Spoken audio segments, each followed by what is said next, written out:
Hello everybody! Welcome to this brand new show called Backstage Showcase.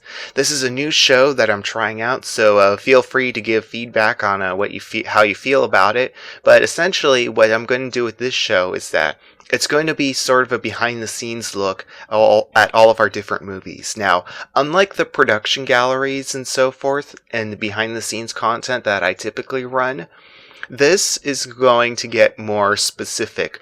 We're going to focus on one prop, one piece of artwork, one set, or something like that, and really delve into how it was designed, how it was made, the intentions behind it, and all the other nice little things about that. So just let us know what you think of the show, and with that, let's get this first episode started. I am joined here today by my mom, Teresa Bermudez, and we're going to talk about a set that she designed, which is the Treasure Island Cave for Jolly Roger and the Pirate Queen.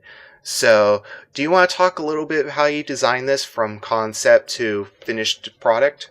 Sure.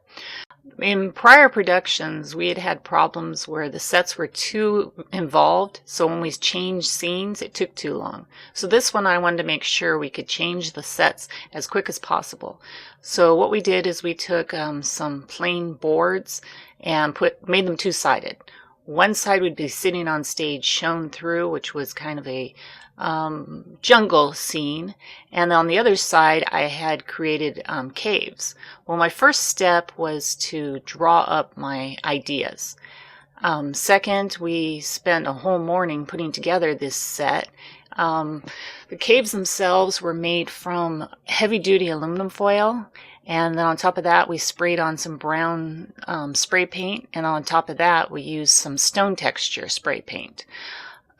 We also bought a skeleton, and we made a treasure chest. It was just a wooden case that we made to look old, and then we filled it with some party supplies of different coins and jewels and such.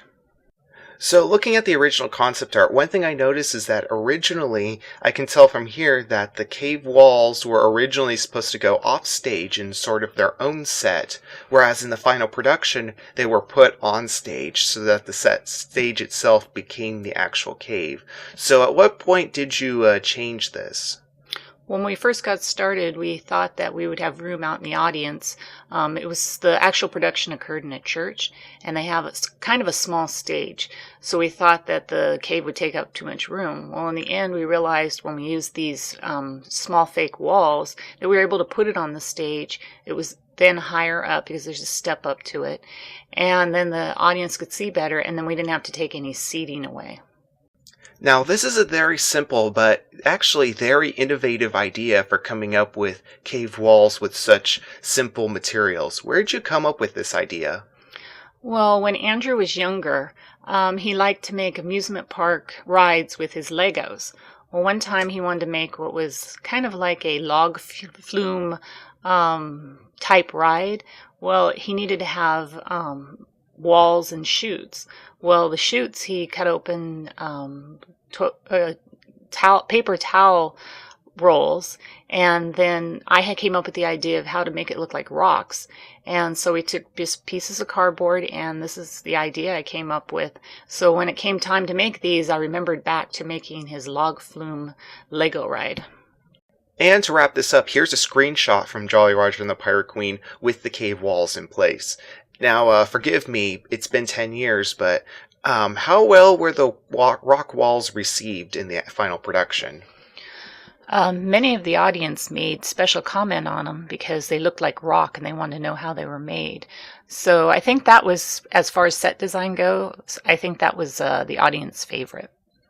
So was the process a difficult one?